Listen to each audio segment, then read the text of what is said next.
kulikayo mukuwumulako nkyaliwo president waaba olugambo Josephat Seguya ba big 3 ndoza katuberekereze ebyabwe tebiggwa malojja babikoledde emyaka 25 kati nzaani ayinza obbimala mu ddakiika 3 oba 4 ne bonyongera olunaku olulamba maama okola samale kikaki katudde ku Sara Kizito muwala wa Bulwadda muzzukulu wa Nsubuga ow'Ekasangati eyafumbiddwa olulenzi olubeera East London Moses waliwo otandika ebintu n'osoberwa ogwo omukolo nga basala keeke omukulu yazzeeyo ddali London Moses kubanga kyeyalabye mu Uganda wano mwogera kyamususseeko n'agamba bannaye nawasiza muntu byange mu bulungi nemwogera oyo Sara Kizito olwo babadde mu honeymoon simanyi honeymoon mu Luganda honeymoon mu Luzungu honeymoon akuba ddubi omwami yaye yabaddemu mu ddubi omwo nene tugamba omwami ono ye katumwerekereze mu hotel mu Indonesia eri South East Asia gye babadde mu honeymoon era omukolo guno ogwabadde mu Uganda ne bagenda eri ate ne badda guludde munnange gwakaguulira buwulize omukolo guno guluddewoko byebyo nze byenafunye ate nga bye bituufu kubanga nze nga president sireeta byanjwanjwa kati eggulo ne ŋŋamba nedda kanoonye ku ssaala ono atunyumizeemu ekibuuzi tukiseetule kye nakoze ne nkikola ne ngenda ne munoonya ne mulaba kaakati bwe mulaba ndoza katusooke tulabe ka vidiyo kano we namulabye nkomewo nkunyumiza olutabaalo nga bwe lwabadde pulezidenti w'olugambo lero ne Sara to buuza ko bakulabu naye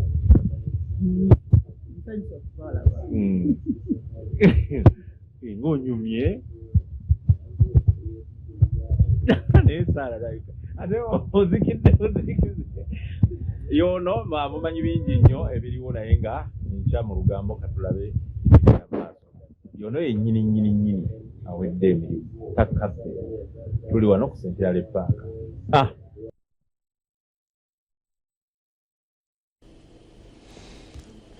oyo ye Sara nga tuli naye maaso awo bwekinaba kisobodde wabaddeyo birthday ya Zuwena eggulo bamusurprise nze naye omukyalo oyo bwe namusanze ku Lady Charlotte ku dduuka lye ku Centenary Park yanyaniriza bulungi ng'olugambo era nanga nti gwe wamawulire wekka kubanga olw'obukulu bwo gwabakulira pulezidenti waabwe ate bwe ndaba oyogera ndabira ddala nga oli mukkakkamu kati tunyumye byoba mwami wange omupya kati kye yankoze obulungi nanyumiza ebikadde byonna nga bwe byali ng'alina abaana 3 ab'omwami we yasooka era naŋŋamba omwami we yazzeeyo Bungereza nga lwaki tayagala kwogera ku bintu bino Sara kubanga mwami we mwamwogeredde ebintu bingi ebituufu nga bw'omanyi ebifu ate nange ne mugamba nti watukola nti bubi omukolo mwagutukweka kati ensi eno mu mass communication waliwo kye bayita the world does not tolerate a virtue gwe bw'oba togambye bantu bo bejjulizaamu bw'oba toyogedde kintu bo nga bamanya nti katukijjuze bwe tuti ne bwe tuti kakati n'olwekyo byebyo sipapa eggulo yakomyewo mu kooti era sipapa ono nga gwe nkoma naye mbasiibule tudde eri awali ba B2C mu live naye nga okusaba bail we kitasobokera kiri nti ate mu high court yali mwadde bail ate waliyo emisango gye bamuggulako emirala mu kooti ento bw'atyo nazzibwayo era mukomera sipapa ne mukyala we Shamira bakyaliyo byebyo byoyo gwolaba n'aba prison ku kooti so katusale tugende ku ba B2C gye bali ne Musa omusa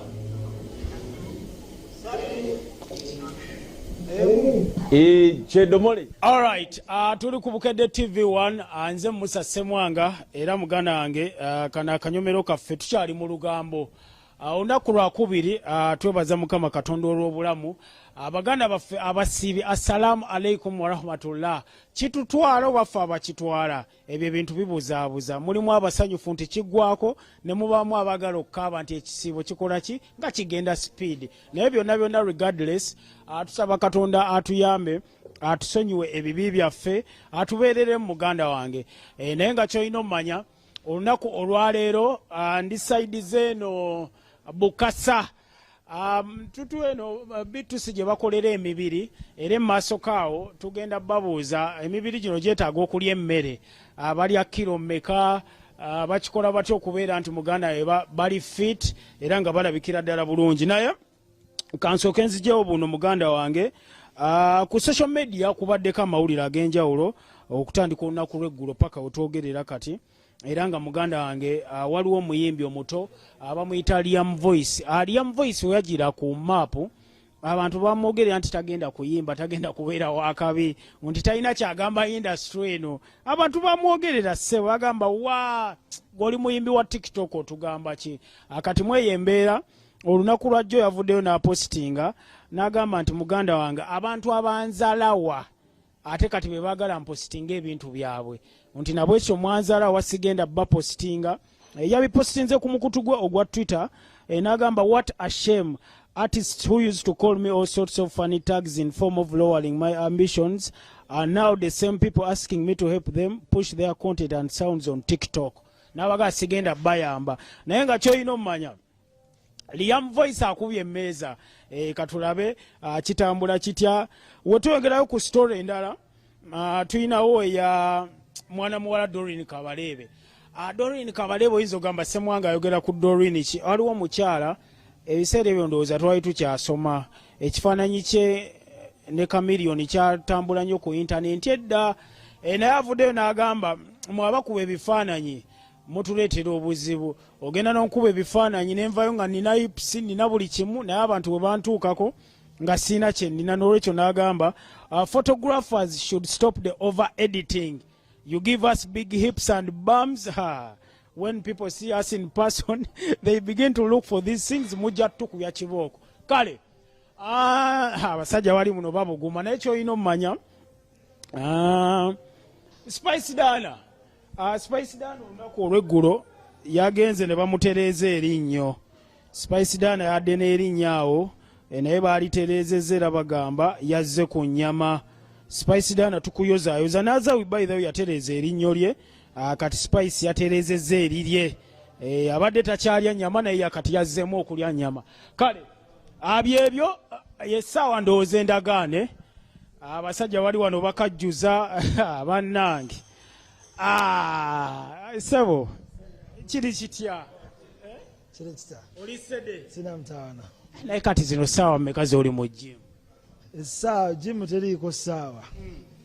Naye bw'obanga olina ky'oyagala naye bagamba nti bw'okeera ku ssaawa 10 ez'okiro ozuuka n'oyukala. Naye gym tugikola okusinziira ku lunaku lunaatambula. Kati abayimbi batugamba temuba na budde, mwebaka leeti, kati bino ebintu obigatta otya? Kati imagine webase ku 10 gym oba oyina kujja ssaawa. Kisinziira, waliwo abayimbi abatasobola, naye ffe tuli omu ku abo abasobola okeera ne tumiitinga programs ezimu bwe tuba tusazeewo. For example, leero tulina programu endala maaso mu lunaku, twasazeewo tukeere soke tukwatemu tulyoke tweyongereyo. Naye kwokulayika obulungi mulayika bulungi, simawo batunaasigaza abakazi. Nedda sebo abakyala mugenda basigaza. Kale sooka obuuze ku bantu abo abatulaba ku Bukedde TV1, tugendeko mu Bulango then tukomewo tulina emboozi nnyingi ey'okunyumya. Wala kale basaba ne bannyabo abalabi ya Bukedde, amanya n'eddoboozi Mr. Leo okuva mu B2C. Ndi musanyufu nnyo okubeera nate wano, nze ababuzaako. Tuli wano Cash Gym, Ssemwanga watusanze.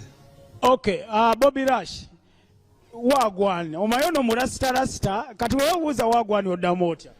Gama ako ke kaki nanti gama wagwan kyekiriwo gama nothing. Naye ng'oli sede wasazeewo okwambala bulaka olunaku olwaleero? Just leero nti nkedde ku makya amanyi vibe, kisinzira vibe gye mba nayo. olunaku neŋŋamba nti kati leero ngenda kubeerawo nti waliwo enyambala ate nga nyambadde leero nyambadde ka short naye waliwo enzija nga ngenda kwambala te empale empanvu. Njagala mbuuze ne ku Juliyo tuyiseewa Ivan tuyiseewa Juliyo ono leka mpite wano Juliyo oli wala Juliyo kano kankalinnyeko banansonyiwa kiri kitya oyambadde 23 omumanyi gw'oyambadde James Sebo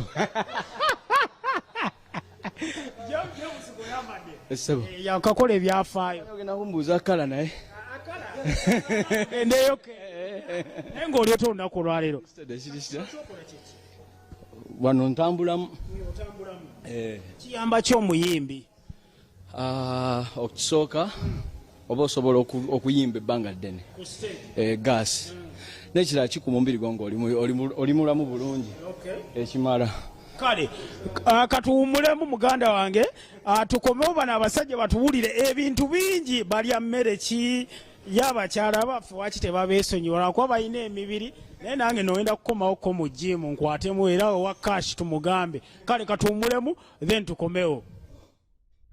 Olugambo mu kyenkya tukola ne Sahara tangawizi ti era nga kati yafuna ne Q-Mark okuva mu UNPS akanzali Sahara muchoze. Alright, tuli ku Bukedde TV1 era muganda nga olunaku olwaleero ndina aba B2C oyinza obbeera yonogabo aba B2C kiggwayo kitya misali ye B2C kiggwayo kitya kitegeeza born to conquer buli ali awo ng'alina okukkiriza nti muwanguzi aba B2C. Yes man. Ate ke mwagala ttaka aka Kampala boys ke kaki ako twayongeramu birungo ngambo ki tiisa wako katabula eggwanga abantu ne balowooza mugyewo ekya B2C mwetumye ba Kampala boys just kwali kwongerako obwongezi ku spicinga. Okay, kati endongo no mugirabye mutemwakamala mu ndongo emyaka giweze 8 ejo akagiwera 8 kuva 2016. Video yammwe yasooka twagikolera saidi zeeno mu nnyumba eri saidi sa ojukidde musa bwana wali akisi wale wansensera kati giweza 8 naye sofa kibadde kitya kirungi abannayuganda batuwagidde ate nga music waffe bamukiriza n'ekisa tubeebaza nnyo mwebale nnyo bannayuganda. mwafunamu obuzibu awo bwa manager okuba nti manager okuba nti mwayawukana manager kati mukitambuza mutya B2C etambudde bulungi olw'ensonga nti twafunamu nyinza kiyita twafunamu obuzibuzibu obutonotono ne management yonna ne n'omu ku management yekka yatuvaako. Abantu no balowooza temujja kudda ngulu abantu era nga begamfe tya born to conquer byogera mpola mwe muntu nga muwanguzi teekayo bitono byendongo bino batugamba mubeeramu ebyensaasi oba mulina we mwakwatamu twakwatamu saalongo siraaji katonda twafukamira nsi ne tumugamba aswaze abalabe baffe ate oba okutemu ogona kukuloga nti ologa either olwa katonda oba wa sitaani kwatemu Bobby Rush abantu bagamba nti gwe mukkakkamu ku basajja bano naye olimu nasanga balimba nawe kirabo nti gwe mukkakkamu naye ebiseera ebisinga ba silent banners be bayonoonanga ebintu ewaka. Kitiibwa kya Mukama baba bagamba nze kitiibwa kya Mukama kuba si kyangu bwe baba bagamba mbuye mukkakkamu ekitiibwa kya Mukama kubanga yamanyi amazima. Kuba we tujjidde wano abadde alina bamusumbwa ku ssimu nga balinga bana bagamba tebamanyi. Okay, wetwogerera essaawa zino ekitambula mu ndongo abantu beewa ennamba mwe muli namba mmeka? Tuli namba gy'otuwa fe bw'ojja nga gwe namba emu ng'otujjawo tuteeka weyagala bw'ojja gwe namba 10 ng'otwongerayo. Kyanyo gwe atatera kutya muli namba mmeka? Tuli namba emu. B2C muli namba emu. Otegedde statement namba egi naye oba olina gy'otambulira ng'ogamba nti kati eyo yange nga tugikuwa. Namba emu kati Kamiri abadde mu namba emu muba mumutaddewo. Yuli sookoddewo. baba ajagala naye agitwala naye kimanyi akyagera kati abazzemu bbiri ulira okimanyi nti waliwo abaana mu kiraasi abasobola okusoma ne basibagana kisoboka kati ffe ne kamiliyoni twasibagana byeyagaliza bino anyway ku Easter Monday kuba bayinza otujjayo Easter Monday tuyina show ndowooza yeshe esoose ddala okuddiza abawagizi omanyi abapromota bategeka ebivulu bingi nga batwala butwazi ssente z'abantu naye kati naye maama ku luno mwatufuddeko ne mugamba kati kikole twaga tutwala abantu Dubai ku Easter Monday okuyingira mutwalo gumu n'ekyebiri mugenda kuyimba what should people expect? B2C tuli excited ku sheno particularly kubanga mulimu okuddiza abawagizi baffe kyatusanyusiza naffe tunajja ne tukunga abawagizi baffe ne bajja n'ofuna omukisa ogugende Dubai nga bakusasulidde n'ogenda n'onyumirwa olijja n'ogamba ku sheri gye naliko eyawa B2C nafuna omukisa ogenda Dubai so naffe tuli basanyufu nnyo tuli ready tuli fit nnyo saawa yonna tugenda basa Bulandongo. Mumanyikiddwa nnyo okwesala ekikuuma by the way musooke mukulikeyo ekigali twakugikuba kigali mwagikuba naye basajja bwe mwakwatamu ebyadda tetwakwatamu ekikumba mwesala bulaka nga wakabi nnyo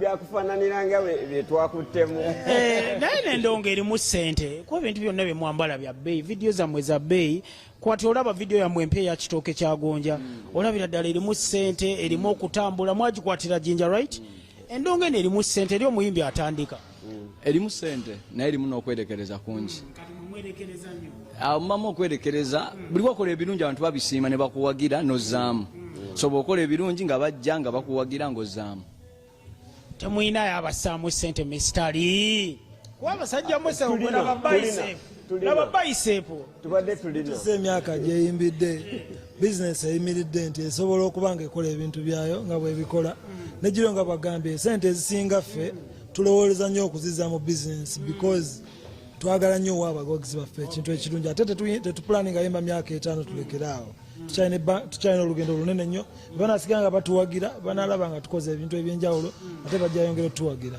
n'ekirala musa bafaani baffe babadde batuteeka mu ssente babawagidde freedom city bajja naye temwazza muzigo obutagamba nti abawagizi baffe be bamaneja baffe freedom city bajja temwazza twazza muzigo nawe kimanyi ate gwatuuka ewange musa mbadde manyi esimu yange wagirabako naye gwe wampaako engatto tompanga ngatto ndala engatto zange zikadde wampaako engatto ngenda kuleeta ngenda kutuuka jodani yange kati sooka obeere ng'okola otya nange nina ebinsombuwa mpola naye nga kale twagala kutunyumyeko B2C mwe gurupu esinga okugambibwa eyo okusinzira ku ground nti muyina empisa kyekibakumye nga mulimu enough for this long ndozera mpisa n'ekirooto kye tusharinga nga ffe abasatu ffe twagala kubaako ekituuka tuvudde wala nga tukyali baana bato paka leero twagala tufuke abasajja tufuke bajjajja nga batubagamba abaana abo kyakulabirako abasajja abo omanyi kisinzira ngeri gyotulaba wali watulaba nga tuli baana wali watulaba nga tuli basajja wali watulaba nga tuli baami wali watulaba nga tuli utoto tegeera kati ango yonna gyotulabiramu twagala obe nga osotuwa ekitiibwa ekyo n'okugereza ku ekyo omanyi oba okula oba olina byogamba nti njagala kuba kino kati B2C buli we tweraba tulaba twakatandika so eyo agi gye tulina etuyamba okweyongera mu etukole nnyo abayimbi abatakolako wadde nange sikolamu naye yenda kudda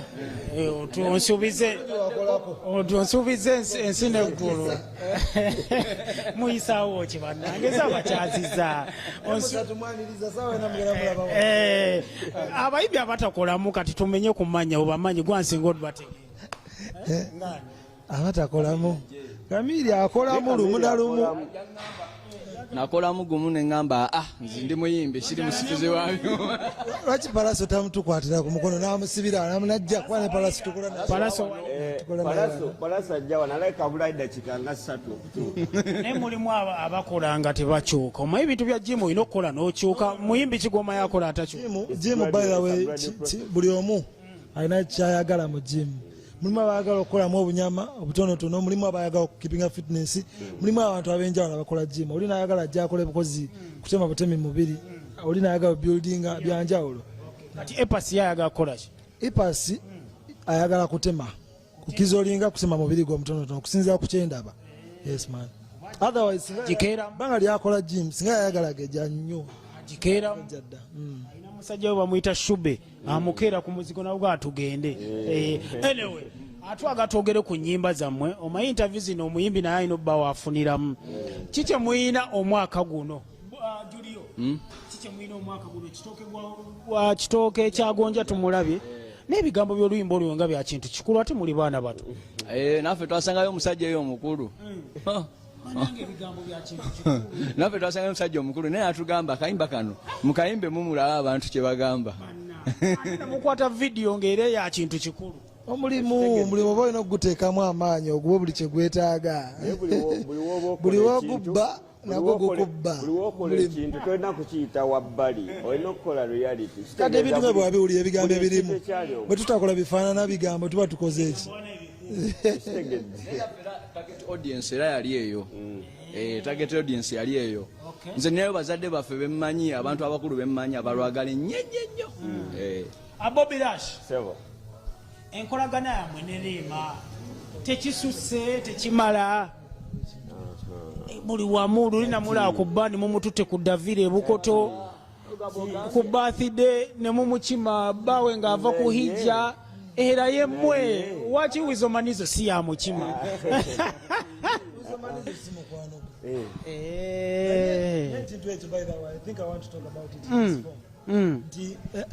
Ebintu ebimu ng'ebyo bibina oba nga biri a little bit sensitive naddala nga tubyogerako. Lwaki omukyalo oli mufumbo ate alina emikwano egimu yeffe wano eno. Kati buli ekintu bwe bityo ebivaayo actually bikula abantu amaaso okuwa attention ebintu ebitalina weebwa attention. Rema alina emikwano si mingi nnyo nga ffe emikwano gye egimu ku egyo ayetaagayo naye obudde obwo naye naffe tetubeera nnyo out nga bw'otumanyi. Bwe tuba tufunyeyo akadde ofulumamu n'omuntu ayagala ofuluma naffe I think it's a good thing. However kati kyaka tugenda kirekerawo kubanga mune mwatandise okiraba mu ngeri embi. Nedda tetujja kusobola misali abitaddemu entondo. Omanyi abantu ndowooza ebiseera ebisinga bakwagala kulaba ng'okaaba. Tebakwagala kulaba naye tetugenda kukaaba. Tetugenda kuzikiza wadde n'akamu kubanga olaba musi obeera n'emikwano gyo obeera n'abantu b'oyagala. Kati woba miitinga ne musanyukamu naye omuntu ali eyo obanga ali ku TV egyali n'ayogera ebigambo ebitakwatagana.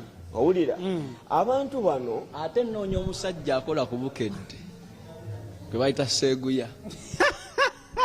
Ate akoze namulaba ku TV ng'agamba olaba sebo B2C batwalya ddala Rema basiba naye mu bbaala. Yagamba mbu Rema yavaayo dde mu bufumbo bwe abeera akawaffe kigo. Omukyalo omufumbo abeera kya mu maka ga naye mu bonna wakireegera. Ekyamazima kiri nti ndabayo ekyamazima kiri nti si kyangu ofuna omuyimbi nga mukwano gwo ffe twafuna Rema muganda waffe mukwano gwaffe abeerawo ku famire tubeerawo mu bibye so omukwano ogwo si mwangu kusanga nondaddala mu bayimbi bwe tuba tugufunye muguleke temugukubakuba nnyo kutulemesa mukwano gwaffe. Bagenda kulowoozesa abantu ebintu ebitali bituufu. Kwaba twatuuka n'essaawa ne tugamba Haji Dokita Tanyiige. Tulaba ne Haji bwe yajja ate naffe twagenda mu kino. Kitegeeza Haji wumma mutulaba naye kitegeeza mukwano gwaffe nnyo era nga Rema. Okitegeera tetusobola kwanja bakuba nnyo empiso so kati ne mumukolera ku mirimu gye.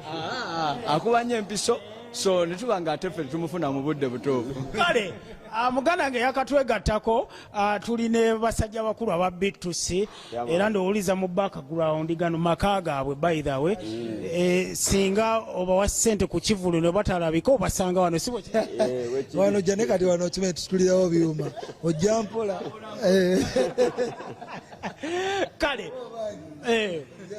Kale njana ekirala twogere ku kisiibo abalala basiiba naye mmwe temusiiba. Kati olunaku lwo lukeera lutya Mr. Lee ozukka ssaawa mmeka breakfast olyaki ekyenkyakyo kiba kitya? ekyenkya kisinziira byanjawulo. Tulina omukulu eke bamwetarigani yasalawo nti tugenda lya kino tugenda lya kino tugenda lya kino. So sometimes ngenda okuzuuka saawa jimu tutera okujja bwe tuba tetukedde bwe tutera okujja midde. Ati okuzuukuka basuze twebase late saawa nga tugambe 10 tuzuuka saawa nga 5-4. So genda okufuluma breakfast nga oluusi tomanya oluusi asalawo muna atufumbire buugi bwereero oyogola n'ateeka oluusi muna atugamba mune tewali omukulu oyo mulaba oyo ali mu kayero yasinga okulya yasinga okupulaninga byagala tulyogola tomulaba enkana tokubye nnyo. Bobi yasalawo tulyenga ku chapati. Tulya ku chapati, tulya ku maji, tulya ku frankfurters, tulya ku Vienna. Manyi Vienna si somero. Ababulya bamumanyi. Mbadde manyi somero nyinza okwokya. Okay, olw'ekyeggulo njagala omuntu abeere yamanye nti yadde nga mukola jimu ekyeggulo temulya. Ati ate embuto zijja gejja. Ebiseera ebisinga emmere ey'olweggulo oba oli wakulya olina kulya saawa nga 12. Okusinza ku schedule yaffe saa 5 tuba tulya breakfast. So breakfast ebaali heavy, tulya lunch late. Kati saa 10 bwe tokyetaaga kulya gundi. Kati Saimo olubuto olukomena kulata. Ekikulu Saimo alekeraawo kulya emirundi 8 ng'ate olina kulya emirundi. Saimo muli obuzibu Saimo bwe yafuna ayina mikwano gye gimuleetera akamere aliwaokyesa ojja kwokyesa omukyala akubirenze essimu ontesa omulawo ebintu ayina mikwano gye waliwo abamwagaliza ayina bafaani be waliwo amuleetera kukyesa Simoni 6 ku 8 naye awulira omusi ekyo nekosobola okusiiba misana. By the tusiiba lwakwale tusiiba mu kisiibo kino omwaka gwe gwagutandika ebiseera ebisinga tusiiba omwezi ogwo gusooka. Tuli basajja balokolefe. Abalokole bawa ne church ez'enjawulo mwe basabira gwoli wa Wambonye nsabira mbagiyita Jesus Power Church erawo Makinde oluusi nensabira ewa Bugembe. Ate gwe Julio naye Julio talayika mu ddiini. Ndi ku Salama awo. Salama waliwo Kirudde hospital. Waliwo church bagita Holy Ghost Fire Center. Bwe nsabidde kuva buto Semwanga Gerard. Musumba Semwanga. Ne Bobi wasabira. Semwanga Gerard wetusabira gye mujja amafuta. Ekitega kulogera. Mugende muloge naye. Ekigambo kyakakuloga kiba kibi wetusabira. We musabira naye otya nnyo totya kkiriza nti olimu embeera. Okusaba kiri bwe kiti gy'osabira libayite essabo gy'osabira gy'osabira kati oba ogenze n'osaba oba ologa. Kale abasajja bakulu ono ye Mr. Lee, ono Delivered Julio, ono ye Bobby Rush. Amanya gagadala gwali. Amanya gadala mpita Mugisha Richard. Ate Julio. Kasaga Julius. Ono Sally Peterson. Nabasomako nga mutulimba nti mwena mwazaalibwa 1992. Twazaalibwa 1992 naye bw'obala obudde difference obudde bwe twazaalibwamu buli mwezi gumu. Kozi nazaalibwa January aggwa eyasemba yazaalibwa February aggwa tuli wakati difference. So atungovudde ku ky'omwaka gwe gumu ne almost bakateba tuzaale ffenna mu February. Kale njagala abantu briefly nga tumaliriza Bobby Rush tuwulire mwesanga wa. Okwesangira ddala twesanga mu ssomero naye initially twesanga tukuba dance mu church. Ekyo kino kye tubagambyeko nti tubadde balokole all away kati twesanga mu church. Twasanga mu church omusajja ono we twabeerangaeyo ku church Holy Ghost era gye twogeddeko era gye twali kati ng'omukulu bisitali ajjako ku church eno amanyi ayinamuko ku break dance ng'olinga nga tamanyi Michael Jackson tulina waffe yasooka n'abulawoko alina gye yali agenze kati nadda kati ne basindika omutume yali ani kale nga tumaliriza njagala abantu tuba introducing oluyimba lwammwe olwa kitooke kya gonja then tubayite n'okujja ku Easter Monday ebuloba nze kanve ne mugundi introduce your song muyite n'emboozi za boda zeziddako mubayite ne kugundi oba temubijjukira mwabamanyi Easter Monday bannaye mujje tuwangule mujje tugende Dubai bw'oyingira osasula mutwalo buloba forest park tamuza abantu buloba forest park bw'oyingira ako kabakujjeko bati bakakuddiza bakola dro nitukutwalako Dubai wanyuma wanyuma so mujje happy birthday Mami Zuwena happy birthday n'abantu abalala bonna ndi wano mu kitooke kya gonja nze wetudde mukwano yangu wandayira okufiira mu kitooke kya gonja sijja kuleegera nga sinaba kukulaba ebuloba showtime kati tugenze mu mboozi za waboda mboozi za waboda